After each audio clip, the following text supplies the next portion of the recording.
For 6 months of the year, Antarctica is completely dark. Ghostly winds relentlessly scour this ice cape, sustaining no life at all. Temperatures plummet to below 90 degrees Celsius. Come summertime, the sun returns from the north, bringing its light, its warmth, presenting an opportunity for life. But any life attempting to survive here risks being converted into the image of Antarctica itself, frozen. Untouched peaks abound in Antarctica's awesome mountain ranges. They inflame the primal instinct of humans to conquer them. So where you find mountains, you will find mountaineers.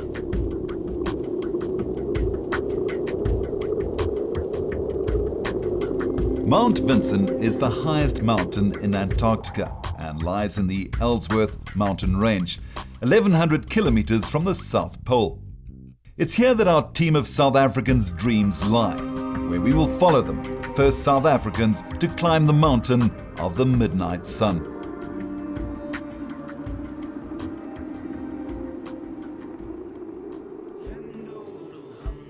Sean Disney and Alex Harris had long harbored a dream of climbing Mt Vinson.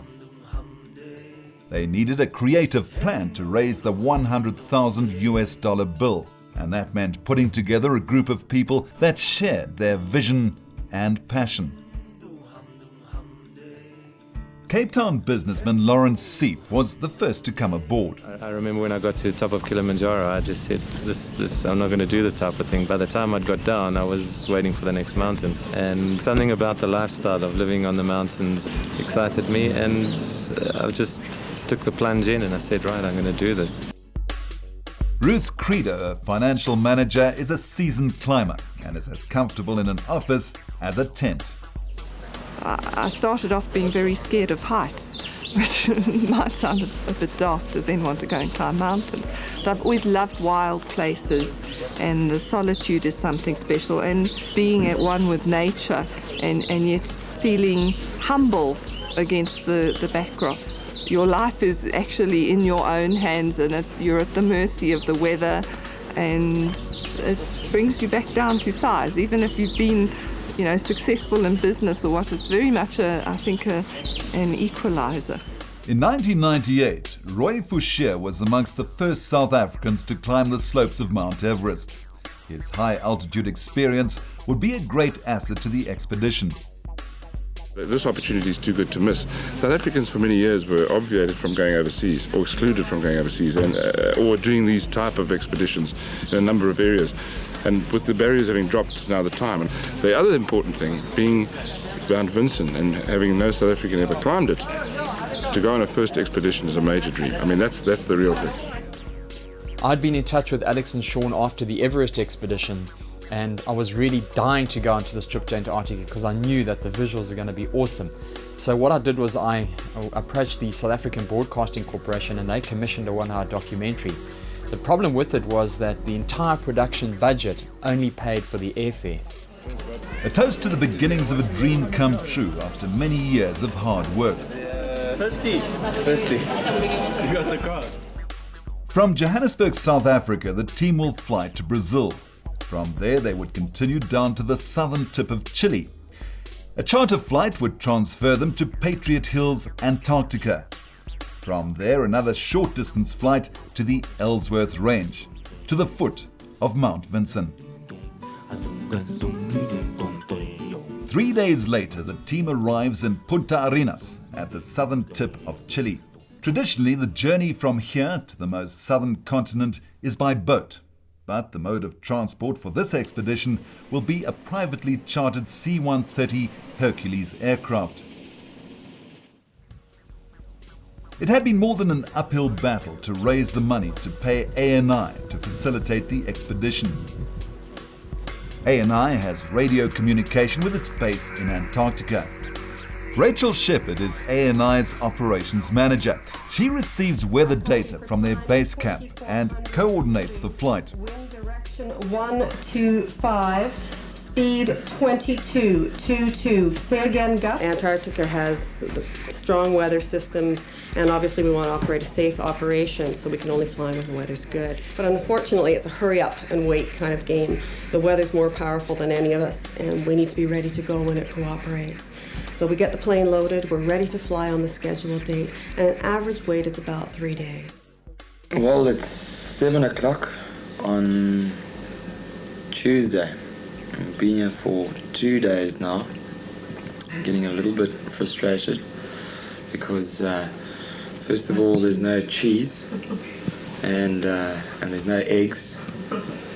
The coffee's not bad, but it's chicory, and the weather hasn't improved, so we're kind of hanging in here waiting for a nod from A&R to get us out to the Antarctic. Because I'm paying. There's no fast asleep. He's not going to want to miss this. Sean Wisedale is going to attempt to eat 12 bananas in less than 60 seconds. 5, 4, 3, 2, 1, fire! Count for me! 5. Don't believe Hang on, listen, bud. As your coach. Keep going, do it. Come on, come on. And how many bananas are still there? Bored and frustrated, the situation went from bad to worse. He failed. Time out. Every expedition is subjected to unexpected delays, and it's always risky to place any high bets on getting in or out of mountainous regions. But even longer delays were on the cards because of unexpected heavy snowfall in Antarctica. Right now the runway is not clear. It needs a significant amount of clearing before we can fly, and they're telling us that we've got at least 48 hours of clearing to do before the runway will be near ready to use. A snow plow that may have helped clear the snow on the landing strip was grounded in Punta Arenas. It's a catch-22 situation. The criteria for landing in Antarctica is a moderate wind, but a heavy wind was needed to blow the snow off the runway to enable the plane to land. Departure date was anyone's guess. Last night things were looking hopeful that maybe we get out today. I can't sit here any longer. I mean, we're going to 1st of January. I'm going. Alex and Sean's paying clients were less than happy, but there was little anyone could do to remedy the situation. Going through these frustrations is a part of every expedition, but I'm beginning to think that we jinxed. I don't know if it's El Nino or what, but back in '96 on the way to Everest Base Camp, the same thing. The weather was so bad that no matter what we did, landslides would just stop us in our tracks and prevent us from getting where we wanted. And the same thing's happening now. We're stuck and we can't move on. The team's spirits are momentarily lifted when Lawrence buys a pile of presents. In return, Lawrence receives his gift later in the day. Hello? Hiya, who's that? It's Lawrence. Lawrence. It's a go. It's a go. Yes. Excellent. Our pickup time for you is 6:20 at the moment. 6:20. Yeah, 6:20. If that changes, That's 2 hours, eh? Yeah, we've got 2 hours. That is great. Hey, don't you think? That is the best news. Best Christmas present ever. We're finally going, boys. We are going. I've asked them to So we're going? already. 6:20. We're going. Yeah. 6:20. Believe it. They're picking us up at 6:20. 6:20, 2 hours. What's that, Royce? We're going. We're finally going. We've spent 2 weeks in Punta Arenas and we've done everything we can do, and there's nothing more to do, and it's Christmas Day, and for a Christmas present we're going to see Antarctica. It's pretty cool, eh?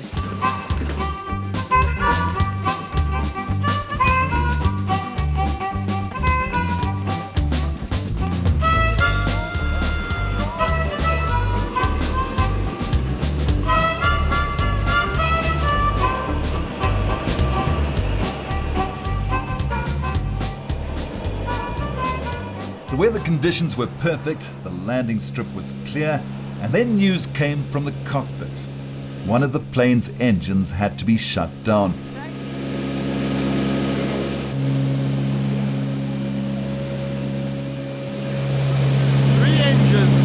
The plane was unable to land with only 3 engines.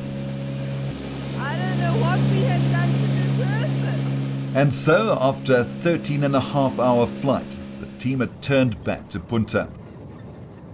No one is sure when the plane will be fixed or when there'll be another break in the weather. It sounds to me, having spoken to the mechanics, that really you're looking at probably as much as a week. We haven't been able to sort anything out definite yet because it is the weekend, because it's Christmas time, and I just don't know at this point. Okay, let's go.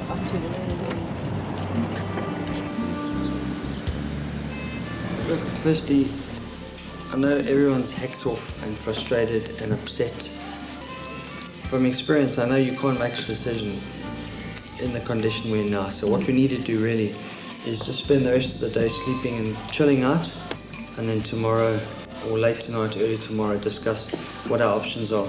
No options, no progress, no good weather. Business and family commitments force Roy and Ruth to return home.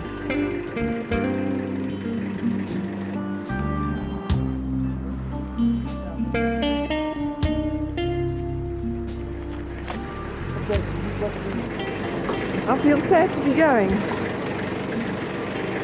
Let's run out of time and run out of time. It was sad to see Ruth and Roy go because they'd been a part of the team for so long, and yet now, because of personal commitments, they were forced to leave us and our team was reduced. I guess, like any other expedition, what has to be has to be. We've got a job to do.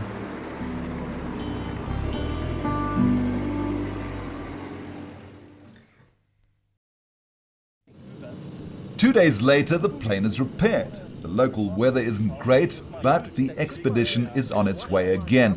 It's silly season. That's Captain's log, day 17 of the mission.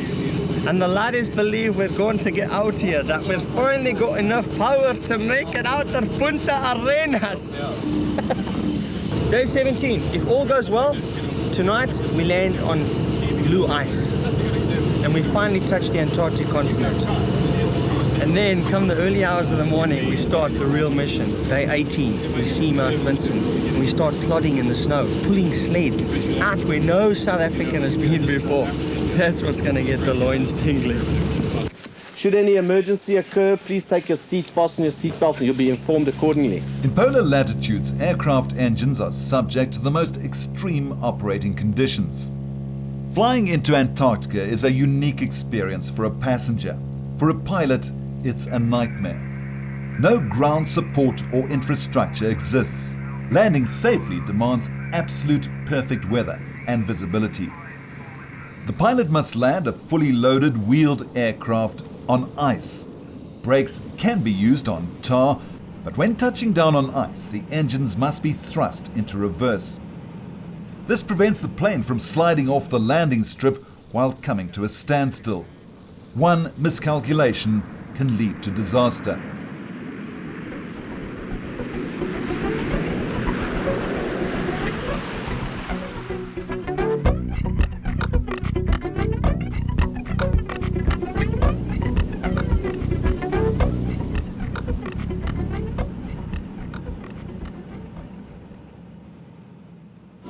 We finally made it!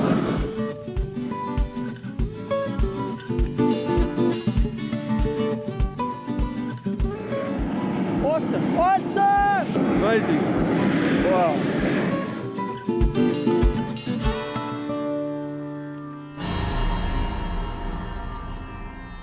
This is the most remote seasonal base camp on the globe, and the first time the South African flag is flown in this bleak outpost. A full 3,000 kilometers from the nearest civilization. The climb on Mt Vinson will move through 3 camps. Camp 1 at 2,800 meters, Camp 2 at 3,100 meters, and Camp 3 at 3,900 meters. From there they will head to the summit at 4,897 meters.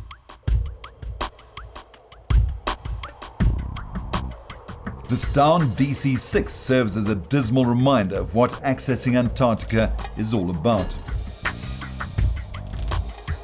Flying here is extremely risky. Mt Vinson lies another 400 kilometers away. and to get there will take another 1.5-hour flight.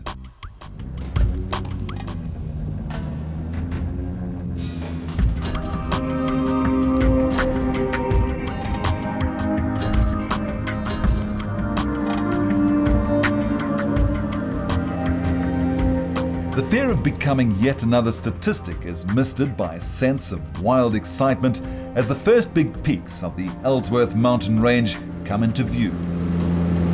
It's a big one! Monster, dude. It's a monster machoncha. It's a monster, dude. That just goes upwards.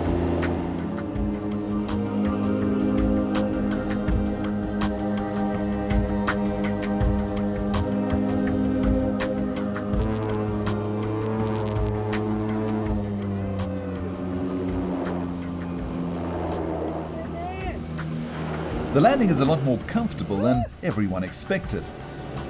It's wild. We're at 7,000 feet. So check that headwall out.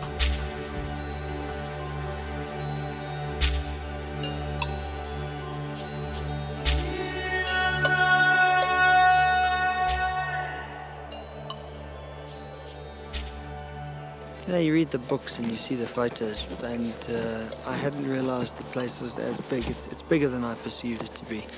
It's as remote and as bleak and as beautiful, but it's bigger.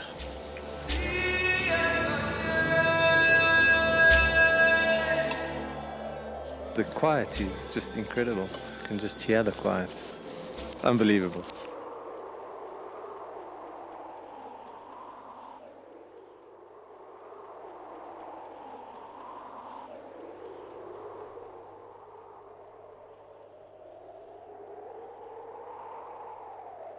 I mean, this is unlike any other mountain range in the world. Conditions now are pretty cool, but jeepers, if it turns, it becomes probably the most inhospitable place in the world.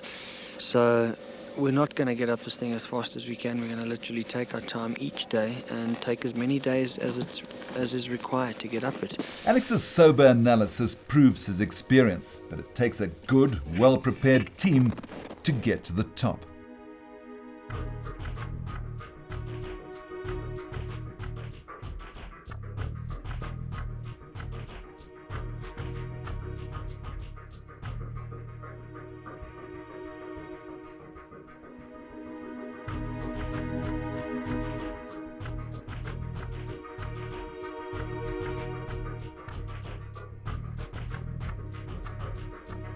In this environment, complacency with equipment, food and fuel supplies can lead to death. Ice axes and ropes are loyal allies on this terrain where the ambient temperature is 15 degrees below zero. Don't worry about the hours of the day, just move with the sun. Become a hamster.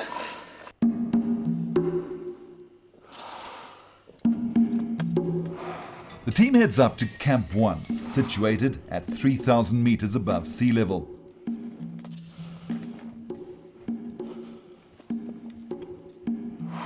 As base camp disappears into the background, everyone grasps the solitude of this environment for the first time.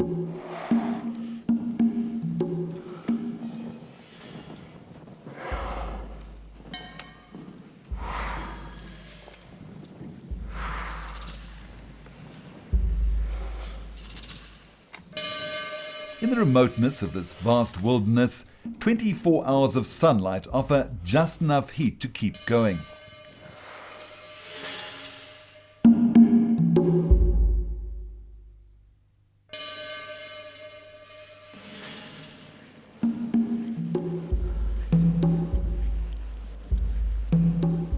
For every attraction Mt Vinson offers, there's a danger. And to reach the summit, there's a price to pay.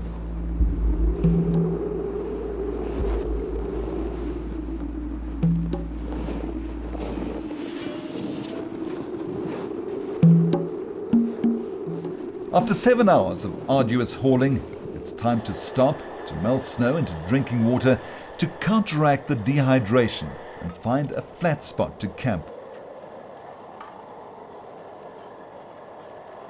Eventually they find the spot is unsuitable, so the team have to move on. it's in our interest to camp closer to the debris rather than further into the next valley because we'll get a quieter night, sheltered from the wind.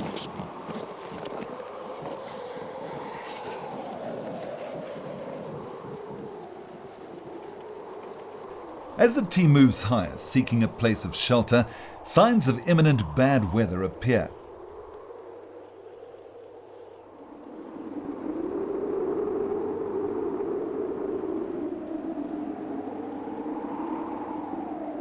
Earlier than anticipated, in a less than perfect location, Camp 1 is set. There's spin drift and stuff coming down that big gully over there, just next to the headwall. So we'd rather stay here in the lee of things and see what it's like tonight and in the morning and then continue. The camp is set up only after passing an ominous icefall. We're safe from any of that junk falling off, and we're going to put up, and even now the wind is starting to blow. You can feel it, so it's just a decision on wind. The wind blows, temperature drops by heaps. Tents offer no protection against the ambient temperature, but they are superbly effective as shelters against the wind. For as long as they are up, that is.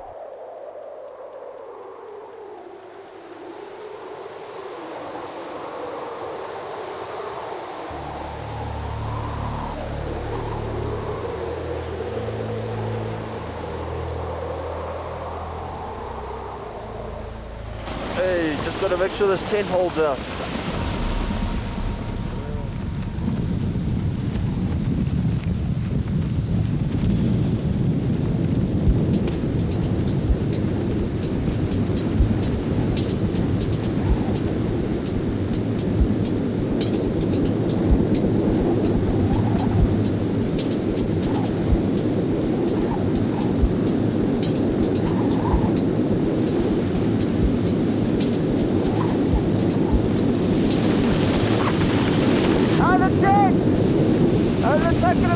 How's it going there? Alright? Yeah. Are you holding out? No, we just don't feed the weenies. I'm getting back in. I'm a bit nervous here about this tent at the moment, but there's not much we can really do except wait and see.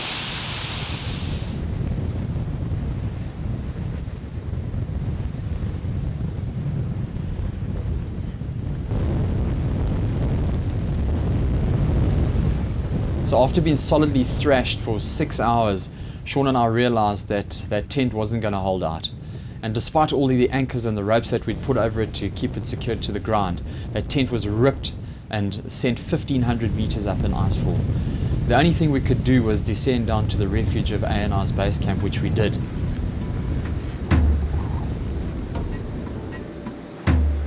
But by the time I got down there, my feet were stuffed, and as was all of my camera gear.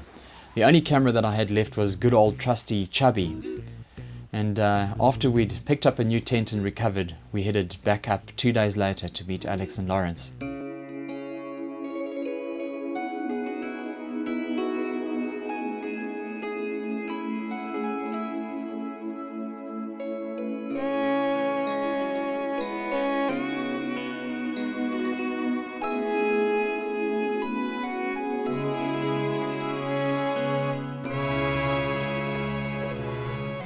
I reckon we're going to get 3 days of good weather now, and we can sleep the night at Camp 2. Tomorrow we can hit the headwall, pitch at Camp 3. 2 days time from now we'll be on the summit. Hell, something has to go right now. As the team moves up higher still, the symptoms of lower oxygen levels bring on mountain sickness. It feels like a non-stop hangover. The world literally topples over.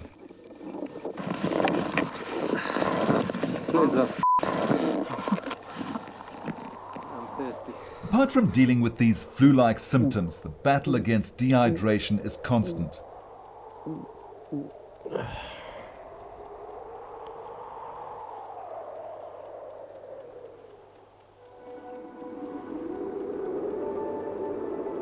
In this intimidating landscape, the only way out is forward.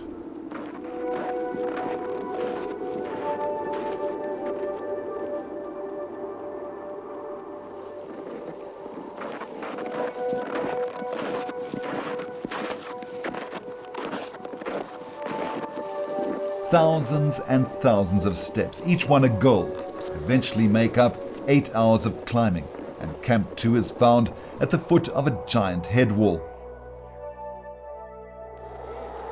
Good to be at Camp 2.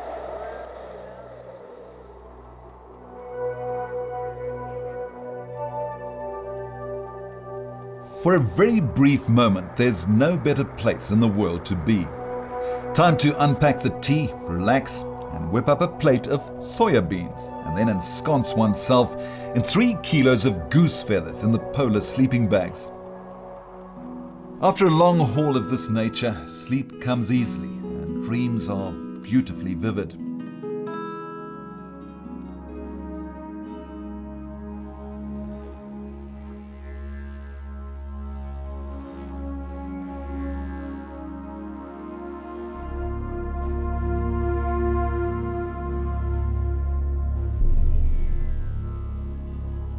"12 hours later, the full glow of the sun is more than welcome. Albeit 14 degrees below zero, the weather conditions are absolutely perfect to tackle an 800-meter glacier headwall on the route to the next camp.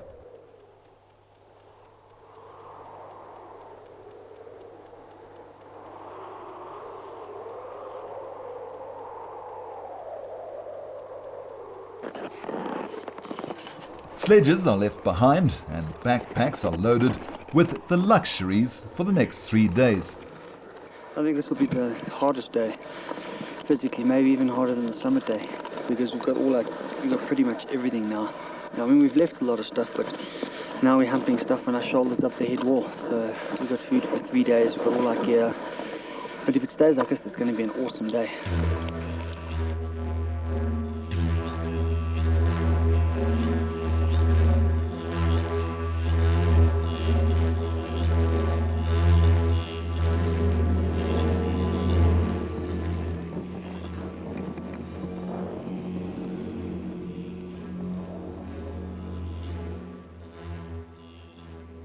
Visually, this was a dream come true.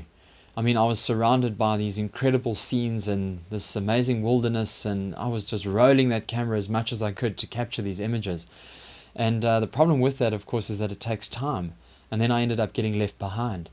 And I didn't really want that to happen because I wanted to get shots of the guys, but we had to move on. We had to get into the camp before bad weather set in. So there was this whole balance between shooting and climbing. Lawrence is following Alex's lead. Since base camp, they've operated as an inseparable team. Alex is constantly checking for hazards. As beautiful as glaciers are, they can be deadly, because when they steepen, they form seracs, which are towering chunks of ice, and they can break off and come tumbling down at any time, and there's no ways you can avoid them. But you have to find a route through there somehow, because it's the only way you're going to get to the high camp.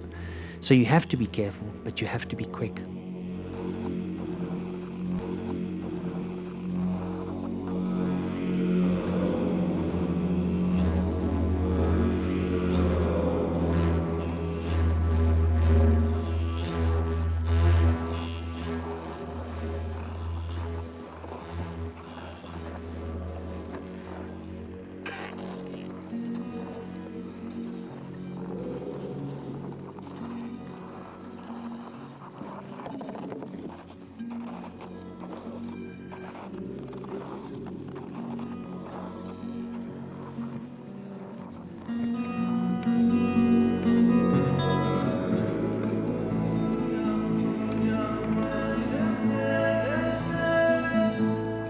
Three and a half hours later, the steepest sections of the headwall are crossed.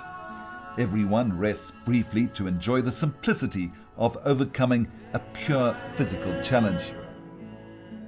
Before them, a land of incomprehensible beauty stretches over 13 million square kilometers, a continent that belongs to no one.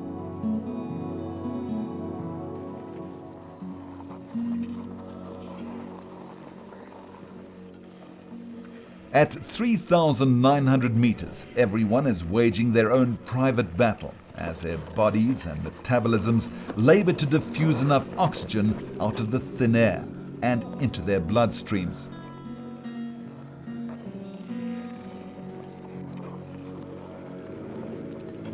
Physically, you're exhausted because climbing at altitude on ice, one step after the next, tires you. And mentally you're fatigued as well. You're constantly worrying about whether the crampons are going to catch and pull you off balance, or whether the weight of the pack is going to pull you backwards. And you have to focus and concentrate because you need to take step after step to get to the sanctuary of a camp higher up.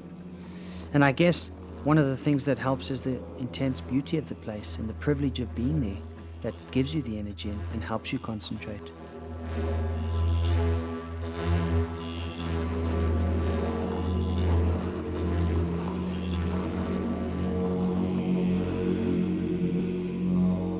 At the top of the headwall, an ocean of ice stretches for miles.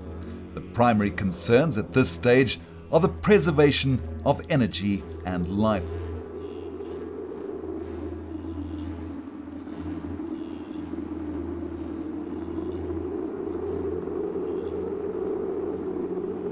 A simple understanding has forged a deep bond between Alex and Lawrence. As a sense of almost helpless fatigue sets in, Mount Shrin appears in the background. So here we are, Camp 3. And we got a sight to the summit. Now we just gotta hope we got one more good day. And then we're up there. I'm tired, but I'm here, so it's on to tomorrow, which I'm looking forward to.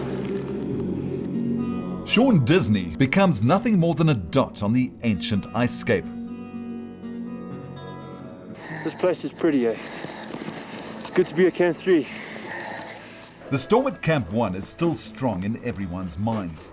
Disney prepares a solid snow wall as the first line of defense against the wind. Losing a tent at this altitude would certainly mean the end of the expedition.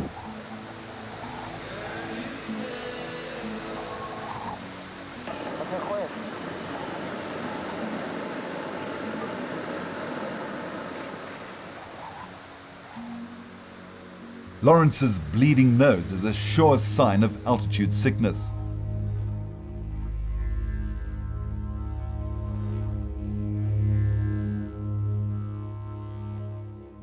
But 12 hours later, conditions seem ideal for a summit attempt.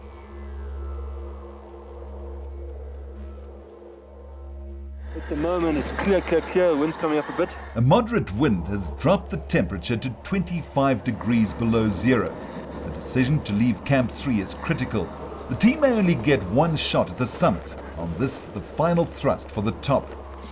Boiled water is mixed with a carbo supplement. It should last about 2 hours before it freezes. I think we got a good day here. Clear blue skies, and there's a bit of wind, but hopefully that'll drop a bit. This is the final leg of the epic, and the ascent should take about 6 hours if all goes well. Not to move today would be silly because it's just so clear. So we're going to hope for a good day. I think maybe today 6 hours, 7 hours. Last part I think is the big hurdle. Well, just gonna have to hang in there and do the stuff. Hopefully the wind's not too hectic on the summit and it drops a bit so that we can get up there and have enough time up there to get a good view.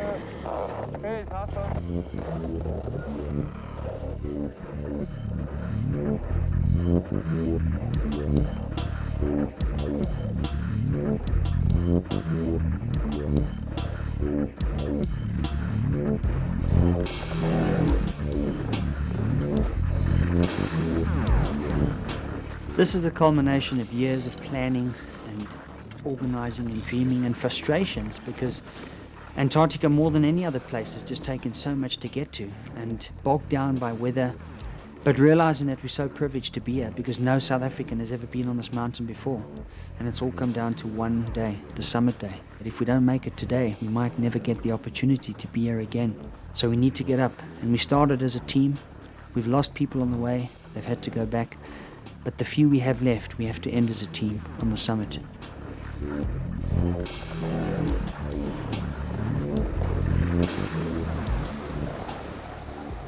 Rule number one is to remain positive. But it's not always easy when things start going wrong. When they left the camp, everyone hoped the wind would drop. but instead it intensified. A mere 2 hours later, they are brought to a halt. Lawrence cannot see. His glasses are caked with spindrift. For Alex, the situation is worse. I've got to warm my toes.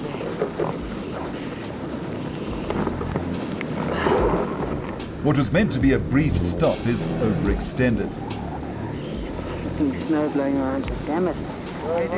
Alex knows all too well that it's vitally important to maintain circulation to his toes, to keep his blood from freezing. Yeah.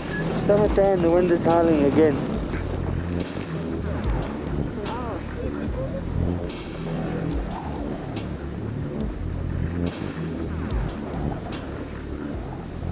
With almost superhuman effort, he ignores the numbness in his feet and continues the haul upwards.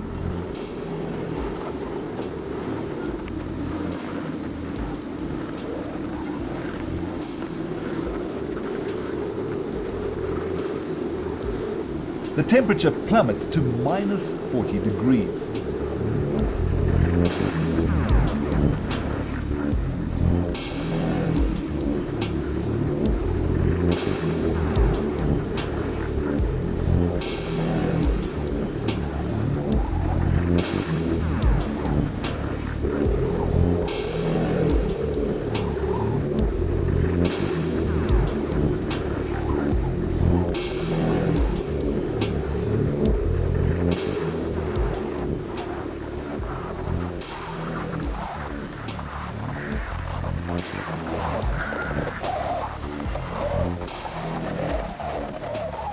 In clockwork rhythm, they continue forward, step by painstaking step.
Alex knows he may lose his toes if he continues.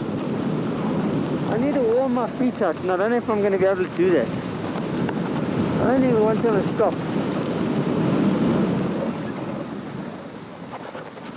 He wriggles them in an attempt to get the blood circulating. What he really needs in this white expanse is shelter, a place to sit down, a place to hide from the wind. Sean and Lawrence desperately huddle their bodies together to form a makeshift shelter. So every time we get up here, we always get nailed by bloody wind.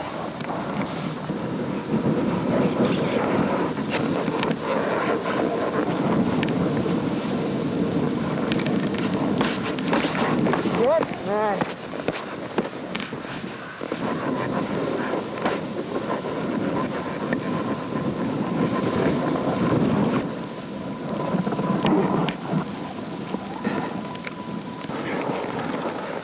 Well, unless I warm my feet and I carry on, I'm definitely going to get frostbite. And I'm unable to warm my feet now because of this wind, which doesn't leave me much choice. Alex needs to make a decision. He's facing the most critical mountaineering question, the same question he asked himself on Mount Everest. Is it worth sacrificing fingers and toes for a summit? What a mission, eh? All that. We should have turned back an hour, 2 hours after camp. We should have turned back.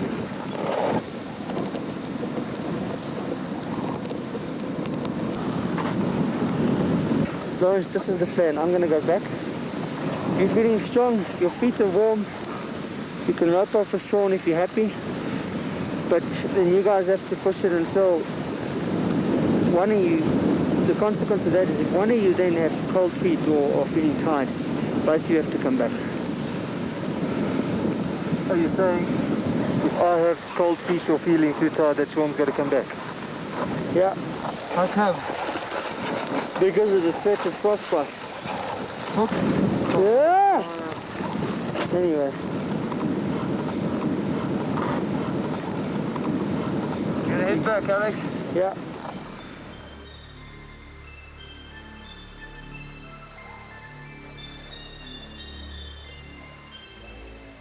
Acutely aware of what his friend and climbing partner is going through, Sean gives a final salute as Alex becomes an estranged voyager on a plateau of alien mountains.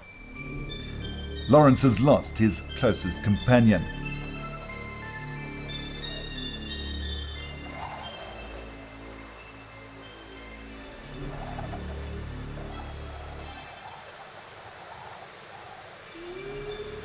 Alex looks back almost as if he's asking himself whether he's made the right decision. Above him towers the highest point on the coldest continent, Mt Vinson. Lawrence, how are you feeling? I'm feeling tired. Now the two Seans and Lawrence will have to carry the can, but it will demand the utmost tenacity and courage to take the South African flag to the top of Antarctica for the first time.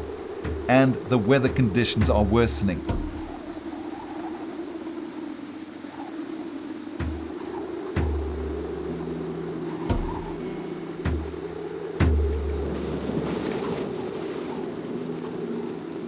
Mt Vinson is a spectacular wilderness, a wilderness of the mind. For Lawrence and the Seans, what they do right here and now is the only thing that matters. The activities of the rest of humanity are utterly insignificant. This is the very essence of adventure.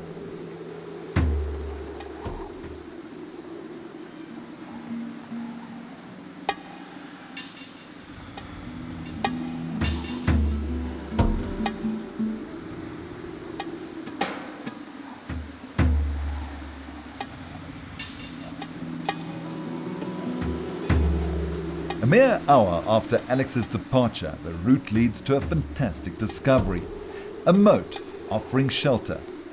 If this had been discovered earlier, Alex could have continued for a while longer. He would have had the benefit of regaining the circulation in his feet.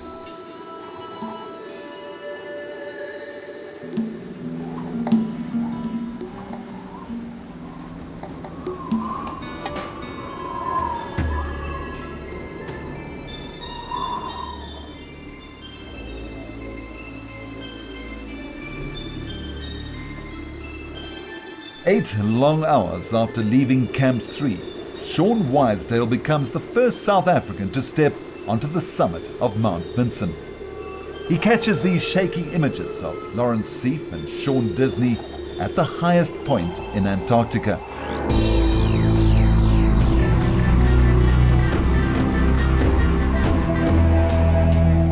We were the first South Africans to do it, and we had an amazing moment of celebration.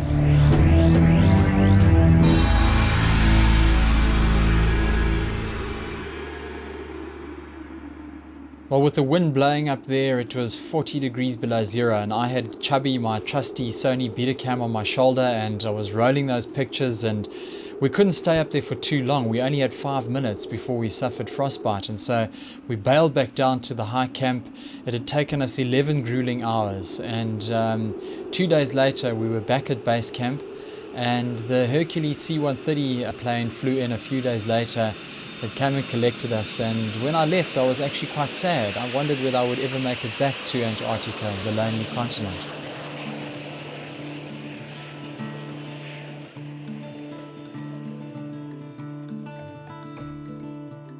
In the next episode, Sean and the team take on Mount Aconcagua, the highest mountain in South America.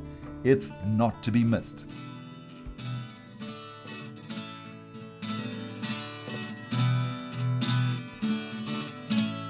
Well, I spent a lot of money and it wasn't really funny when the runway